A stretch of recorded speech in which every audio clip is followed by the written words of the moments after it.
Well, good evening. First of all, I must thank Professor and the university for such a great honor. I'm same as Ms. Chow. I'm actually just back from from the UK last night, and I had to attend a meeting in Hengqin this morning. So I just came back from Hengqin right before this meeting. But this is so important for me that I feel like it is definitely something I need to commit my time to have this opportunity to share with you. When I was invited to do this sharing with the students, I actually asked myself, okay, well, first of all, as a professor introduced, I went to school in the United States, North Texas. So I was born and raised in Hong Kong, and I did not make it to Hong Kong like all of you do here. So that's point number one, right? So what do I have to share with you? I guess between you and me, my major was, by the way, in the business BBA and MBA in the Business Computer Information System. So that's why I have Patrick joining us tonight. Huh? We are in the same area. So I'm asking myself, what do I have to share with you? What do I have that's different from between you and me? I guess that's 30 years of experiences in the work field, right? And then trying to put some of this knowledge, put it into practice. By the way, I am a true believer that the generations are actually advancing very quickly. So this generation that I'm addressing tonight is actually a very strong one. I think compared when I was at your age, I'm definitely not as smart as all of you are. I look at my own kids, things that they can do at a very young age compared to what I were able to do when I was much younger. They are much smarter. So I'm truly humbled that I have this opportunity to share some of my experiences with you tonight, however. So please do just take it as an experience sharing from me, from some of my personal experiences. By no means, I think that should be the thing that you should just replicate or think that's the way to go. So my story goes like this. So I have went to the United States for my college, and then I come back to Hong Kong for my work life. And as I told you, my major was in a business computer information system. So I was very fortunate to be in a field that I like very much. So that's, if I can share with you, that's the three things I want to share with you. First of all, is that I learned in my career that if I can work on something I really like to do, I love to do, that's very helpful for me. And the second point is that actually, I think the second important lesson learned for myself is that I've been very helpful, resourceful for my stakeholders. I'm going to go into that in a little bit throughout my career. And the third one is that I feel like I've always built something. I've built something that I can remember, and I will share with you what those are. And all of that add together, I think, is a good addition to what we study. Going back to my first point, I have the opportunity to do what I like to do, I love to do. But I was major in business, just like many of you, right? All of you, actually, in business administration. It's hard to tell people that my passion is in management, right? While you are a student. So how can you be passionate about management, right? So for me, myself, because my major was in business computer information systems, so I have a large part of my study actually related to building systems, related to using computer technology to help business to advance. So that, for me, is a bit easier. For you, I think you can also find your own areas of passion and interest. In any event, I think for business, for any work life, any career, if you don't really love what you do, it's hard to devote 100% or 120% of yourself. I still remember in my early days at Microsoft, I didn't have a girlfriend or family back then, so I actually literally worked, I think, 14 to 16 hours a day and 7 days a week. And therefore, I was able to achieve a lot and learn a lot and be able to deal with a lot of different interesting issues. That I was joking about, not having a girlfriend or anything like that. But you think about this. For you to spend 10 hours, 12 hours, 14 hours a day, it's not easy if you are not doing something that you really, really love to do.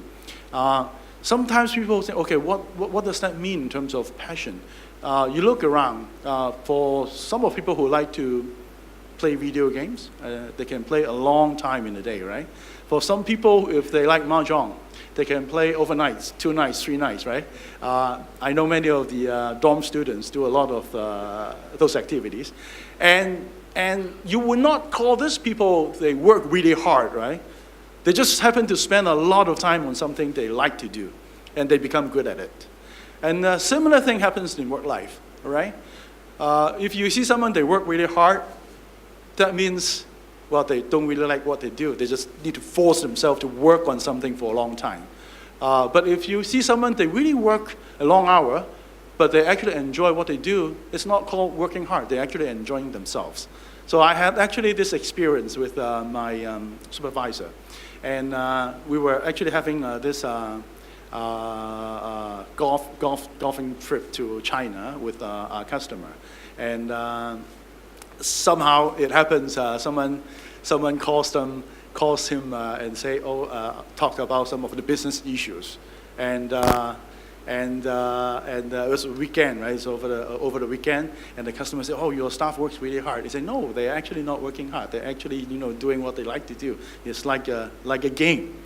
So for you, again, going back to my first experience sharing, is that in hindsight, if I would have not been doing something that I really like to do, I won't be able to spend that much hours into the work that I've done, and I probably will not be able to achieve the things that I have achieved.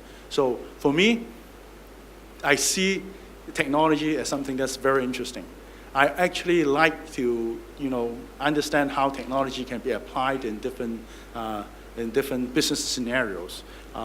When I was working for a technology company, so I, go sell to a lot of customers. At my job right now, I run a lot of incubation programs, and I actually learn from a lot of the founders how they will apply technologies to resolve a lot of different everyday lives, from getting something delivered from point A to point B, or helping students to get learning help online, or resolving some legal issues online using technology. So that's what I like to do. I don't know what you would like to do, so you got to figure out what you like to do. I am the first person who will not, no offense to bankers, I'm not the person who like to look at charts and understand the fluctuations in price and make some money out of it. That's not me. So I would not be able to spend a lot of time overnight on looking at those figures. I don't know about you, so you got to know what you want to do. In finance, in marketing, in information system, I mean, there's a lot that you can find things that you're interested in. So number one, try to find something that you love to do. So that, I think, is very important. The second point is try to be helpful, try to be resourceful.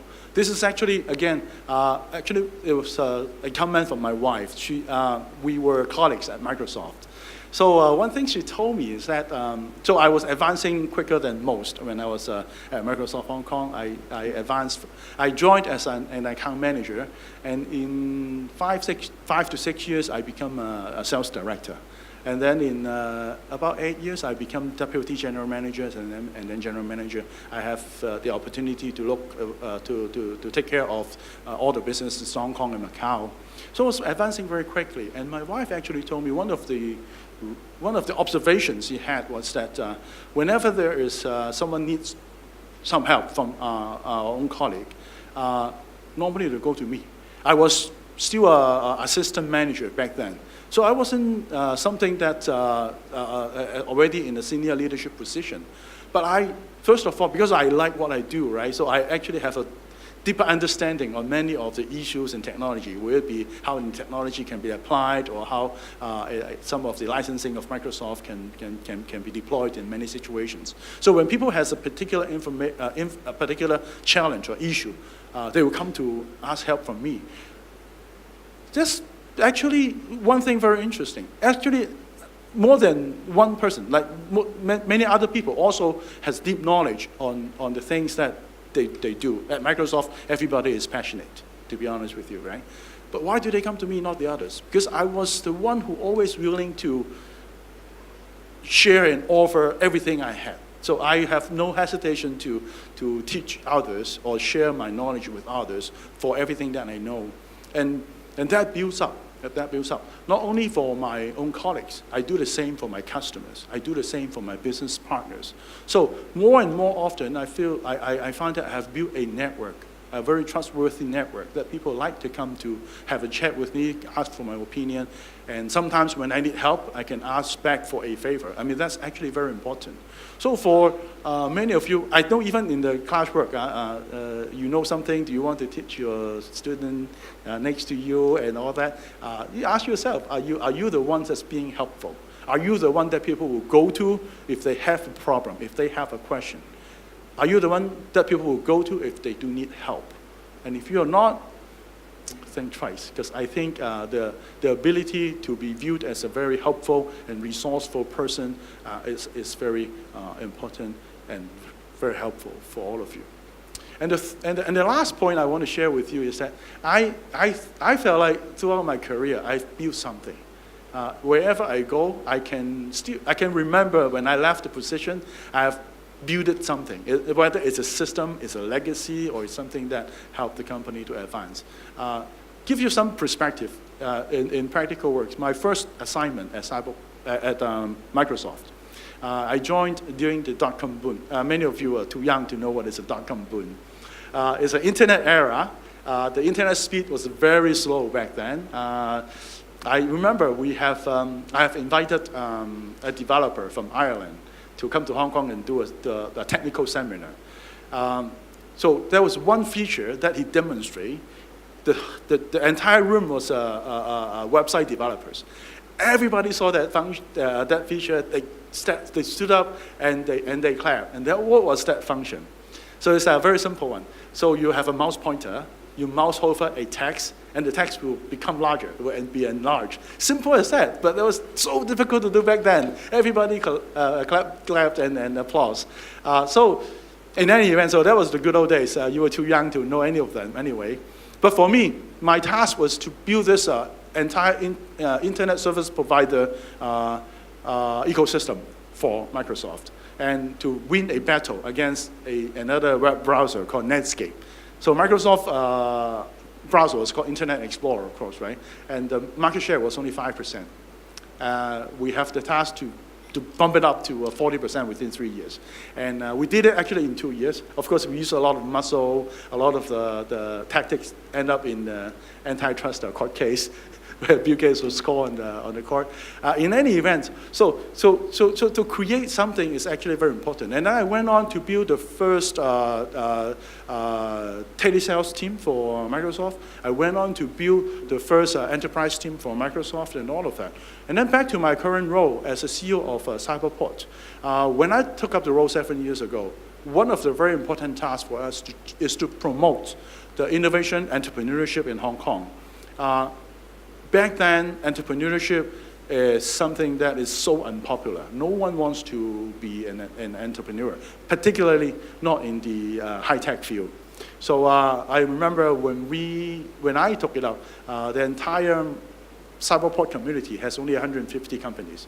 100 of them are bigger companies like Microsoft. By the way, I was a tenant at Cyberport as Microsoft, and then I joined Cyberport as the CEO. So I spent a good amount of time physically at Cyberport. Anyway, so many of them are big companies. Only 50 or 60 companies are startups. So we start to roll a lot of programs, we do a lot of promotions, and now we have a community of 900 companies, and 800 of them are small company, up-and-coming companies. Some of the big names actually cultivated during this period. Our poster boy, of course, is Gogo Van, but then I think your fellow student also has some great stories, including SnapMask, Aftership, Dragon Law. These are all Hong Kong U students startups, and I had the opportunity to work with them from day one when they were still student projects and carry on and some of them become very sizable. So again, if you are working on something, make sure that you be able to look back and say, I have helped create it, I have helped build this, at least for the company, if not for the society, that you can come back and feel proud about. And that actually goes back to, I think, in terms of business administration, management. something that you learn today, maybe you won't recognize as much after many years in the workplace, I suppose. For something from an idea to become having a result, there's many things to happen.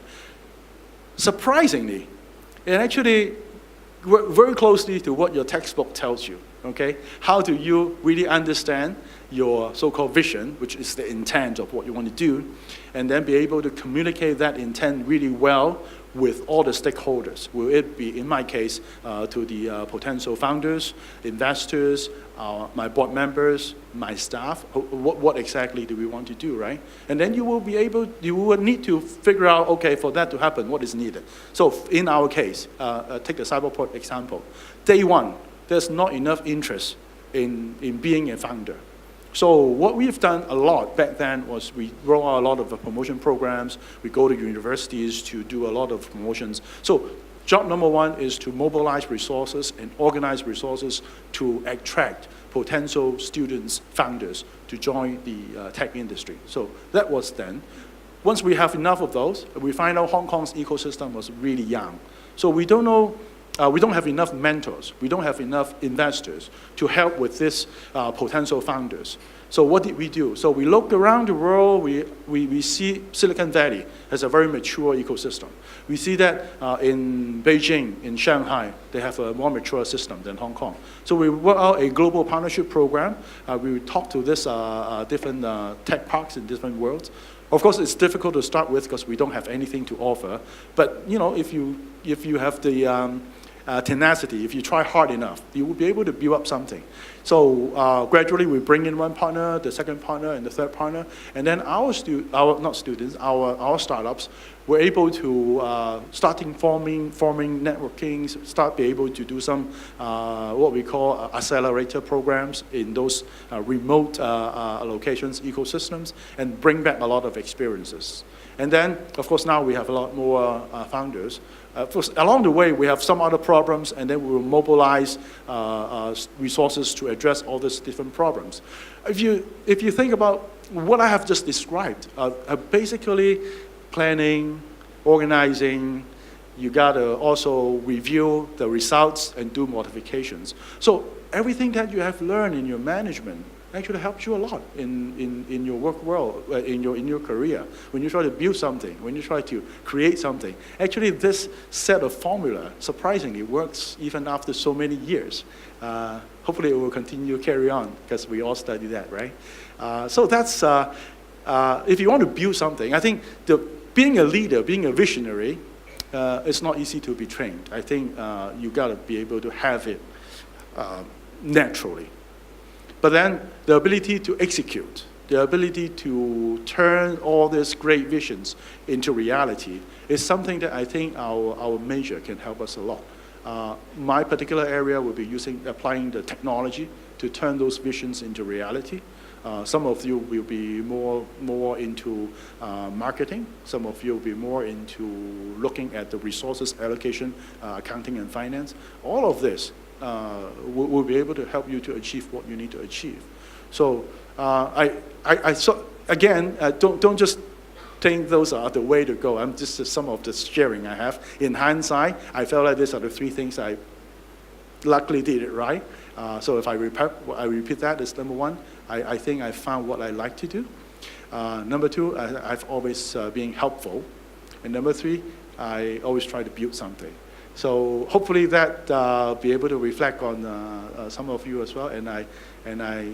But last thing, one last point. Actually, it's very important. Is that for you to be successful, I think you need to broaden your network, broaden your horizon, and the ability. And you're very lucky because you're already now in this very important group. So please do take advantage of that. Leverage this group to go out and reach out to people. I'm open. If you want to come talk to me about technology, come talk to me about entrepreneurship, my door is open. So with that, thank you very much. Thank you, Mr. Lam.